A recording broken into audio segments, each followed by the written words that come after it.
News 28 मराठीमध्ये आपले स्वागत आहे। आजच्या मोठ्या बातम्यांबद्दल बोलूया। उच्च माध्यमिक 12वी बोर्ड परीक्षा 2026 साठी सेलू शहरातील 2 केंद्रावर सुमारे 717 विद्यार्थी प्रविष्ट झालेत। आज दिनांक फेब्रुवारी 10 रोजी इंग्रजी विषयाने परीक्षेची सुरुवात झाली।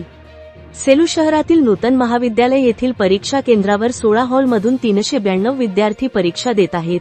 या केंद्रांवर केंद्राध्यक्ष डॉक्टर एस.जी. गुलेश्वर, नूतन महाविद्यालयाचे प्राचार्य डॉक्टर उत्तमराव राठोड, पर्यवेक्षक सोनवणे सर काम पाहत आहेत, तर न्यू हायस्कूल व उच्च माध्यमिक विद्यालय सेलू या केंद्रांवर 325 परीक्षार्थी परीक्षा देत आहेत। या केंद्रांवर केंद्र संचालक म्हणून भागवत डी.ओ. हे काम पाहत आहेत।